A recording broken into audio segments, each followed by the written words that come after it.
offering devotional practice as a gift of homage to พ่อแม่ครูบาอาจารย์ Venerable Luang Gunhah Sukhakamo on his 73rd birth anniversary.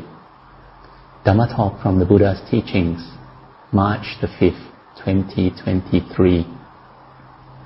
Namo Tassa Bhagavato Arahato Samma Sambuddhassa.Namo Tassa Bhagavato Arahato Samma Sambuddhassa. Namo Tassa Bhagavato Arahato Samma Sambuddhassa. Buddhaṃ Dhammam Sangham Namasami. I pay homage to the Triple Gem and to the Dhamma perfections of Venerable พ่อแม่ครูบาอาจารย์I would like to ask permission from the Venerable Mahatheras, Venerable Theranutheras, and the Sangha Fellows. May all practitioners advance in Dhamma, cultivation and attain inner peace. You may lower your hands, sit comfortably while listening to the Dhamma Talk. Today, March the 5th, 2023 is an auspicious day for all of us. For today is พ่อแม่ครูบาอาจารย์หลวงพ่อกันหา Sukhakomo's 73rd birth anniversary. หลวงพ่อกันหา or หลวงพ่อ was born on the third day of the waxing moon, fourth lunar month in the year of the tiger, or March the 5th, BE 2493 or 1950 CE at Kamtapu village, Khong District, Warincham District, Ubon Ratchathani Province, Thailand, as the nephew of Ajarn Chah. Luang Por Gunhah's father, being the younger brother of Ajarn Chah, and has been ordained into the monkhood for 53 years, highly recognized and revered as key figures supporting Thai Buddhist community. Both Ajarn Chah and Luang Por Gunhah are also well known for their Dhamma perfections, loving kindness to all sentient beings, uncompromising strictness in Dhamma practice, leading to the realization of wisdom and dedication to teaching their disciples through their graceful path of practice as example.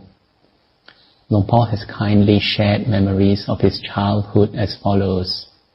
As a kid, he grew up just like any other kid in his rural area, except for one thing. Since he was little, his mind had always been occupied with a strong sense of samvega, a fearful, trembling but morally motivating state of sadness, evoked by birth, old age, sickness, and death, and with the aspiration to ordain as a Buddhist monk to escape from the endless cycle of birth, old age, sickness, and death, and to search for the ultimate happiness.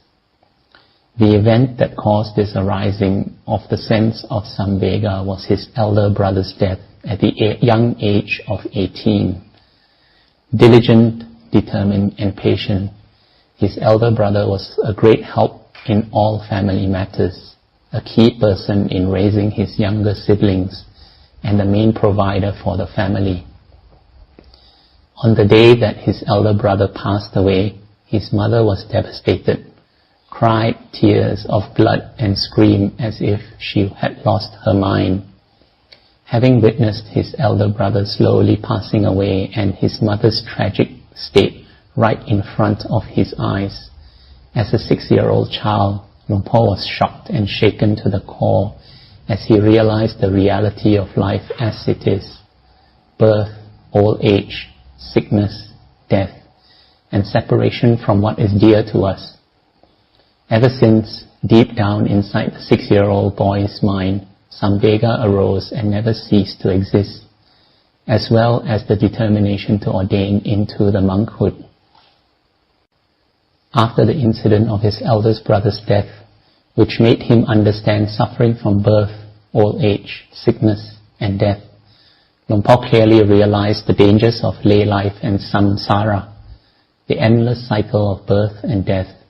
From a very young age, at the age of 15, he decided to keep the 5 precepts as a skillful means to protect himself from being infatuated and obsessed with sensual pleasures, and to support him in going against the currents of the world. However, before doing so, he asked for permission from his mother. She wholeheartedly supported his decision with Anumodana Sadhu, overjoyed with the fact that her son was determined to keep the precepts, which was such a noble and moral deed despite his young age. Luang Por's mother became a great supporter and a source of inspiration for Luang Por to have strictly kept the 5 precepts ever since. Although Luang Por did not make any official verbal commitment to keep the 5 precepts with any monk, samathan, but only made a firm determination to himself to keep the precepts the best he could, he was considered the one who was endowed with morality. From the day that Luang Por made a firm commitment to keep the 5 precepts, he totally refrained from killing any form of life. Out of loving kindness for all sentient beings, he would release the fish hooked on a fishing rod if he happened to see one, or he would gently move his hand to drive away mosquitoes and insects, instead of swatting them when he went out to the field to care for the livestock. Arising of hostile or evil thoughts rarely occurred as a result. As for the 2nd, 3rd, and 4th precepts, it was never difficult for him to keep them, as it was not his habit to break them anyway. As time went by, his mind became more and more strongly inclined towards ordination into the monkhood. At the age of 17, Luang Por had a stomach ulcer which caused severe pain. Even with meditation, the symptoms got worse, causing stomach pain and a headache at the same time. Even with painkiller shots at the hospital and more medicines, the symptoms were not cured. Repeatedly, he sadly cried alone when the symptoms became severe, not because of the pain, but because of the stress caused by negative thoughts that he might die before he could ordain, or before he could repay with gratitude his parents in this way. Luang Por was determined to cure himself of this sickness so that he could ordain as a monk. He started to study Thai traditional and modern medical practices from both indigenous and conventional doctors, as well as from his own researches, until he mastered the medicinal use of local herbs and obtained sufficient medical knowledge to treat himself as well as other patients who came to him for help. As a result, Luang Por was requested by his friends and acquaintances to treat all kinds of sicknesses, from headaches, colds, malaria, influenza, to STDs, which were highly contagious in Ubon Ratchathani province at that time. Due to a lack of proper knowledge about STDs and their prevention, these afflictions were widely spread among female sexual workers who worked around the U.S. Army base located in Ubon Ratchathani province, as well as the men who were in sexual contact with them. As the diseases were curable with medication and because of lack of knowledge about HIV at that time, STDs were widespread and common among people in the area. When treating STD-infected people, Luang Por would recommend the appropriate medicines until the diseases were fully cured. The more experience Luang Por had from treating STD patients, the more he realized the danger of sexual indulgence, sexual promiscuity, infidelity, or the act of breaking the 3rd precept. Seeing the destructive consequences, he developed a sense of samvega, disinterest and repulsion for sex-related matters. Eventually, it was natural for him to strictly practice celibacy. He never once felt like indulging in such behaviors. Time passed until 1970, when Luang Por eventually got a blessing to ordain from his parents. Originally, Luang Por wanted to be ordained under Ajarn, Luang Por's uncle, but the plan had to be changed as Ajarn at that time was not a preceptor, upachaya, a bhikkhu with the authority to confer full monastic ordination. Recommended by Luang Por Yai, a well-respected senior monk of the family and his relative, to ordain at Wat Supatwaranam, Muang district, Ubon Ratchathani province, and later moved to Wat Nong Papong to practice under Ajarn Chah's guidance. Luang Po and his family traveled to Ubon Ratchathani to prepare for ordination ceremony at Wat Supatwanaram. Wat Supatwanaram was one of the monasteries where Ajahn Sao Kantasilo and Ajahn Man Buridatta dwelt during the time they were wandering across the land to reach Dhamma Vinaya and the forest tradition Buddhism. Subsequently, these great monks became widely recognized and revered for their way of practice and teaching. Wat Supatwanaram is recognized as a Buddhist heritage monastery and has attracted and cultivated many respected disciples of this lineage of the Kammatthana tradition.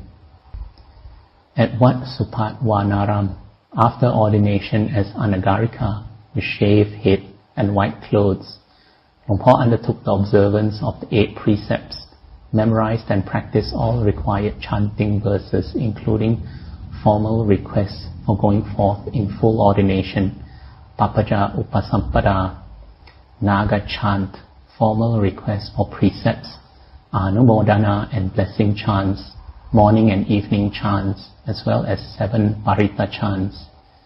He learned how to robe himself with the triple robe, Tichivara, learn about precepts, duties and etiquette, Sila Charavata, training rules, Sekhiya, and basic monastic codes of discipline that newly ordained monks must follow in order to avoid committing any offences, apatti, until he thoroughly understood all the bhikkhu's rules.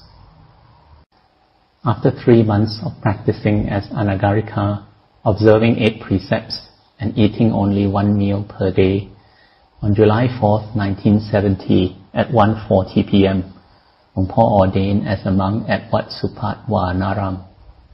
His preceptor was Praraja Dhammasutthi, chief monk of Ubon Ratchathani province, Dhammayuttika Nikaya, and his Pali name was Sukhakamo, meaning the one who is blessed with happiness.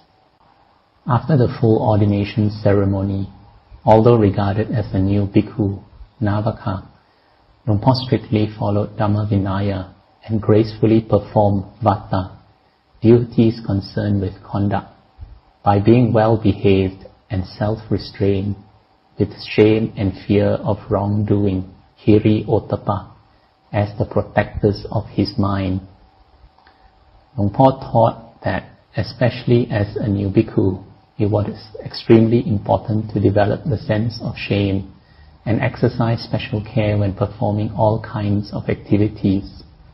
For example, Luang Po was particularly careful when robing himself. He made sure the robes were properly put on, and he would feel ashamed if they were not. He was active and proper in all duties, chanting, giving precepts, anumodana and blessings, as if he was a senior monk that had been ordained for many years. Luang Po said that this was because he diligently trained himself to perform those duties since his ordination as Anagarika with observance of 8 precepts for 3 months. Once fully ordained, he was able to properly and gracefully conduct himself as a monk. During the first years of his ordination, although he spent most of his time studying Vinaya on his own, whenever doubt about any of the monastic codes arose, he would not hesitate to go and ask Luang Po Yai for a detailed explanation. Luang Po Yai taught Luang Po to strictly follow the Vinaya by observing the 227 precepts, or 227 types of conduct that need to be avoided. The 227 precepts can simply be summarized into 3 precepts, which are to observe the body, speech, and mind. Indeed, all the precepts can be summarized into just 1 precept, which is to observe the mind. Any monk who can completely observe the mind without allowing for any wrongdoing can observe all 227 precepts in an unblemished and unblotched manner. Sila. Observance of sila can restrain the coarse defilements or vitikama, transgressing defilements, causing unskillful actions through body and speech. Samadhi. Samadhi can suppress medium defilements such as kamachanda, sensory desire, vyapada or vyapada, ill will, tinamida, sloth and torpor, udacha kukacha, restlessness, worry, and vichikicha, doubt.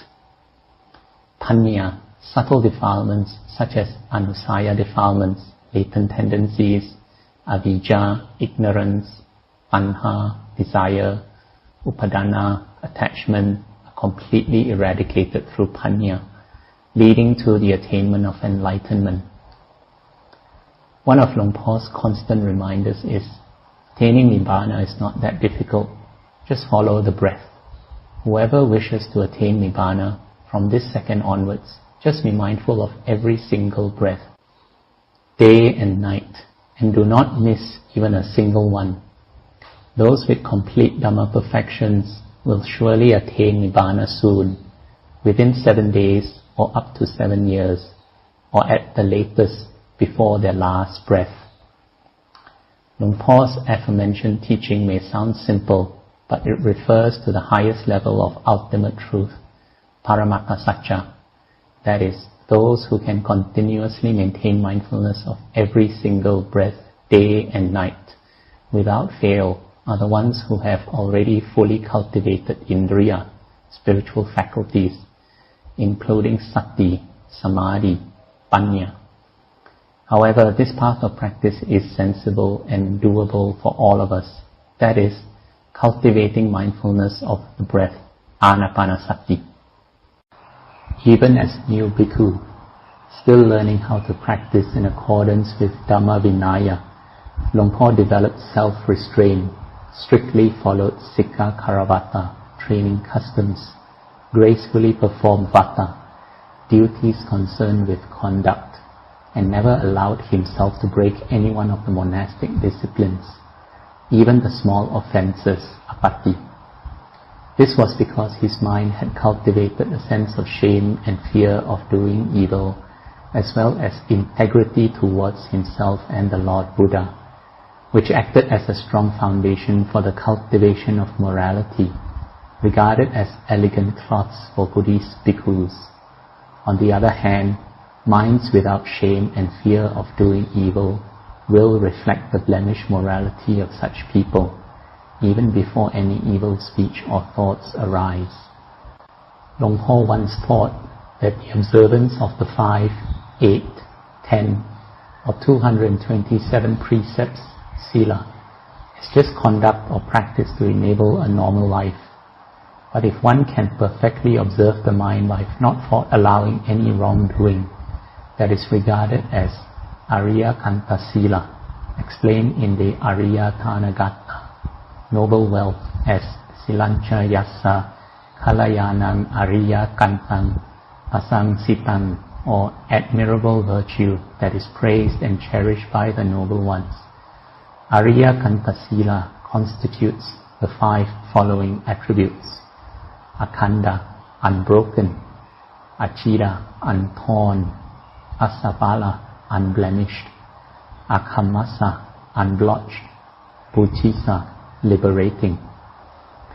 Sila that is unbroken, untorn, unblemished, unblotched, and liberating, or Ariya Kanta Sila, is noble because a strong intention of abstinence or observance originates from the mind itself, unlike an involuntary observance or an observance out of formality.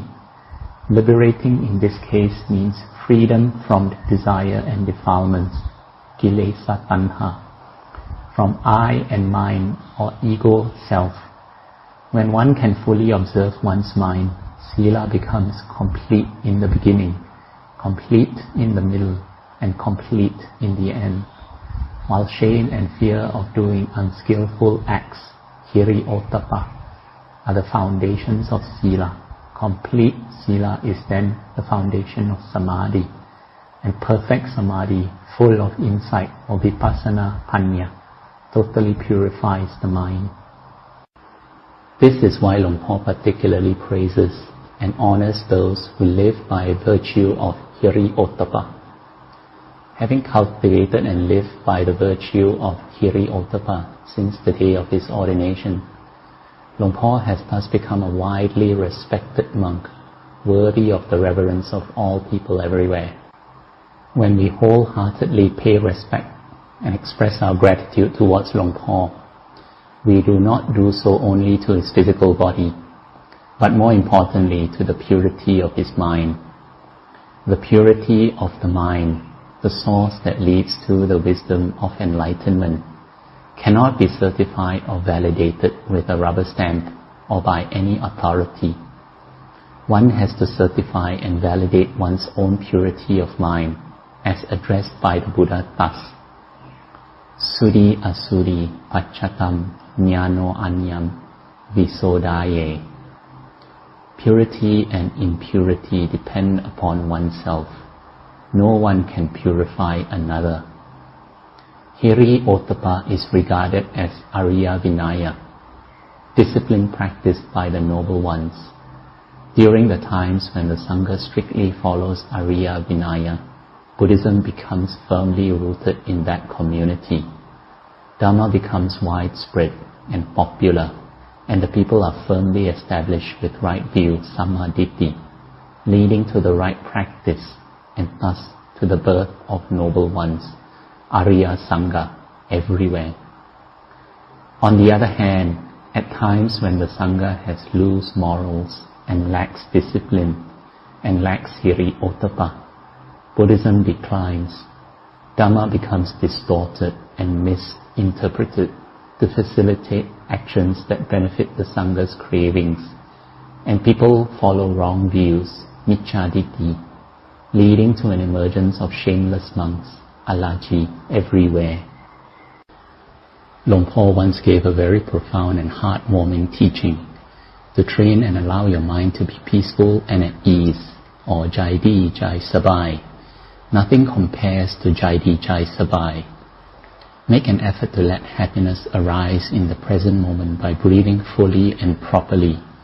Breathing in feeling peaceful and at ease. Breathing out feeling peaceful and at ease. Blinking, feeling peaceful and at ease, and seeing the true nature of reality. Seeing life as it is. Once one is born, one is bound for old age, sickness and death. This is normal. This is the way life is. Once pleasant, painful, neither pleasant nor painful feelings arise.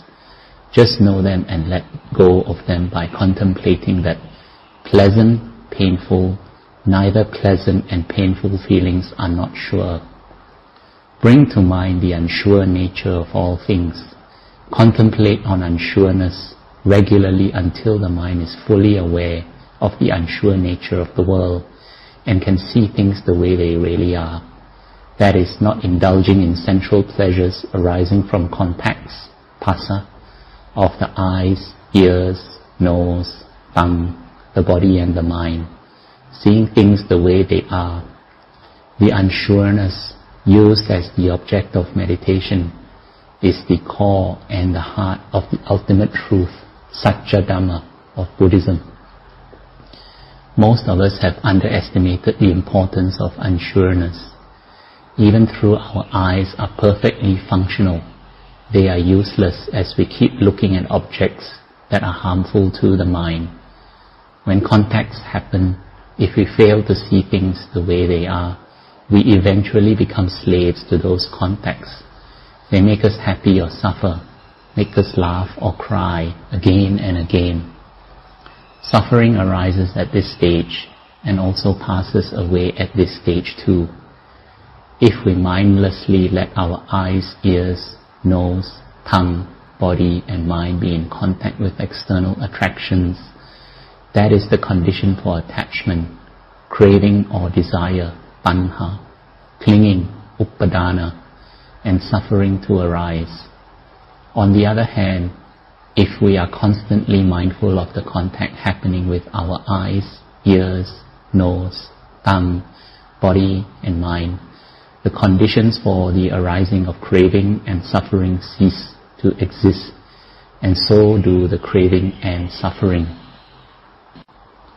Insight plays an important role here, and the way to develop insight is, whenever contact happens with any of the 6 sense organs, we should contemplate its unsure nature.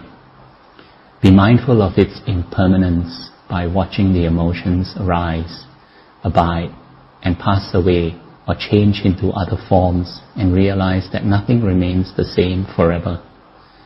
The insight can be developed any time, and every time the contact creates forms, sounds, odors, flavors, touch, mental objects, and emotions associated with them.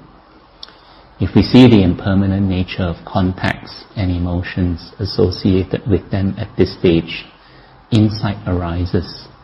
By seeing the impermanent nature of contacts, we can then cultivate mindfulness of emotions, and by seeing the impermanent nature of emotions, we can cultivate mindfulness of the world or the worldly currents. Therefore, if one is caught up in the world, then one is caught up in emotions. On the other hand, once one develops mindfulness of impermanent nature of emotions, mindfulness of the impermanent nature of the world also arises. One becomes lokavidu, or knower of the worlds. The power of the mindfulness of impermanence, just watching and letting it go, just listening and letting it go, realizing that the impermanent and unsubstantial nature of emotions is not worth holding on to, can protect one from being a slave to all kinds of emotion and defilements. Those with mindfulness of impermanence can do no evil, as they are not inclined towards any temptation or seduction. The minds are empty and free from suffering. Please acknowledge that originally the mind itself is empty, but always covered with or defiled by incoming thoughts and emotions arising from forms, sounds, odors, flavors, touch. As a result, the mind cannot feel the emptiness in itself or in all things in the world. However, the empty mind is accomplished with the removal of all attachments that arise from indulgence or ignorance. In other words, the mind is empty because it is not attached to anything at all. These are excerpts from Luang Por's Dhamma Talks given some 30 years ago. The path of practice of Luang Por is 100% to cultivate the mind for path, fruition and Nibbana, with Nibbana as focus and priority. Luang Por has taught and brought Dhamma to the lives of bhikkhus, bhikkhunis, samaneris, nuns, upasakas, upasikas, and showed them the path to Nibbana, which is to follow the path of practice of the Buddha. This is the middle path, avoidance of both extreme asceticism and sensual indulgence, with Dhamma as focus and priority. From the first day of his ordination, Luang Por has never owned any possessions. He only consumes 1 meal per day and does not have a bank account in his own name, or read the newspapers, watch TV, listen to the radio, have a cell phone, internet access, or any social media accounts. In 1991 to 1992, Luang Por did not accept a title conferred by Somdet Phra Nyanasangvara, the Supreme Buddhist Patriarch, and replied in a letter that he did not wish to have any title. Luang Por's disciples are spread across 30 monastery subdivisions in Thailand and abroad. Since Luang Por became a monk, the donations made to him by his followers have exceeded 1 billion baht. But he has never given any of it to his parents, relatives, or friends, as there exists no favoritism in Nibbana. On the contrary, Nibbana is a pure state of mind attained through the uprooting of defilements by way of giving and relinquishing of I and mine. Luang Por has given all these donations back to society, building schools and hospitals, and by all means possible, he has done his best to benefit the public. He has devoted himself entirely to helping others to cultivate and attain wisdom, or Dhamma Dana, gift of Dhamma, which is regarded as the highest gift of all. As the Buddha taught, Sabba Dhanam Dhamma Dhanam Jinati, or the gift of Dhamma exceeds all other gifts.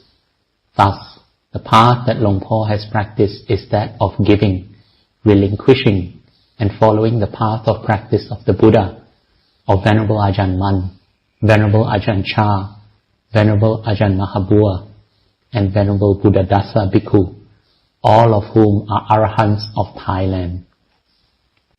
The Buddha taught that the eyes, ears, nose, tongue, body, and mind are tools to cultivate our intellect. Learning secular knowledge and practicing Dhamma can also be used for the purpose of cultivation of the intellect. But instead of getting diplomas just to hang on the wall for decoration, or having the Pali canon, Pariyatti, just to put it on the bookshelf, we should put Dhamma into practice to cultivate the mind to be Dhammic and mindful of the present moment. We should cultivate the mind until Nibbana eventually arises. Where is Nibbana? Nibbana is in our mind. It is a state of mind that arises when one attains right view and follows the right path by avoiding living life based on one's emotions or doing as one pleases. Having Dhamma as focus and priority, and living a moral life with pure conduct, brahmacharya, to end suffering, or as the Buddha taught, chara brahmacharyam samma dukkhasa antakiriyaya. Human development should follow the path of practice of the Buddha. The Buddha had for eons of time researched, experimented, and selected the best to teach us. That is the path, fruition, and Nibbana. Metaphorically speaking, the research, experiment, search, and perfection of the Buddha's teaching can be compared to ready-to-eat food. We do not have to work hard to acquire it. Once we hear the Dhamma, all we have to do is just carefully listen, remember, and put the teachings into practice.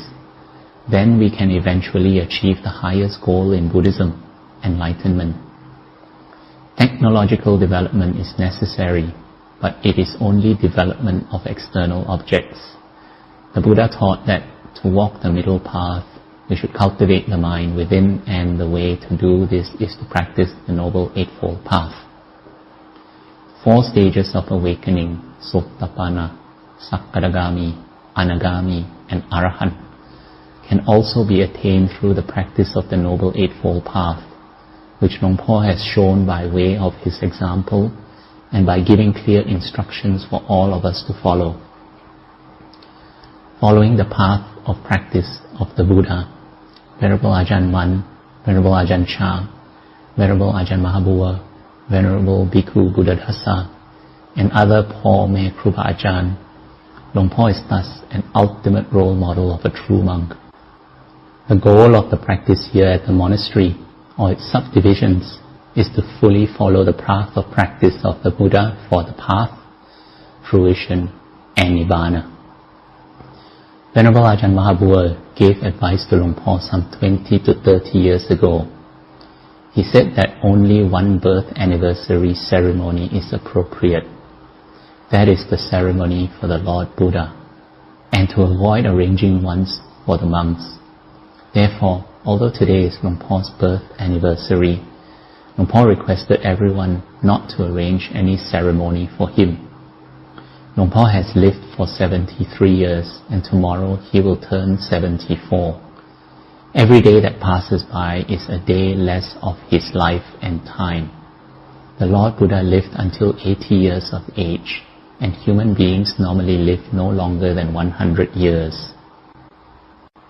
Human beings are noble people, born to practice for path, fruition, and nirvana, to end the cyclical existence in samsara. Acting on and reacting to emotions and feelings is a loss of one's valuable time and precious life. Our lives are precious and noble. The most important thing in our lives are the triple gem, the Buddha, the Dhamma, and Sangha. One must know that the noble thing to do is to follow the path of practice of the Buddha. Even before his passing and entering into parinibbana, the Buddha paid attention to our well-being and taught us to avoid becoming Moga Purisa or Moga Satriya, men and women who live a vain life led by heedlessness. Those with heedlessness live a life of death as they obsess with sensual pleasures, from forms, sounds, smells, fame, and praises, none of which lasts long. They die away every second, with every breath we take, every contact that happens. Therefore, one needs to develop right view and right practice in the present moment to avoid wasting this precious life. Before entering into complete nibbana, parinibbana, the Buddha delivered the last sermon. Handadani Bhikkave Amantayami O Vayadhamma Sankhara Appamadena Sampadeta. Or behold, O monks, this is my last advice to you. All conditioned things in the world are subject to decay. Strive to perfect your practice of heedfulness for your own and others' benefit.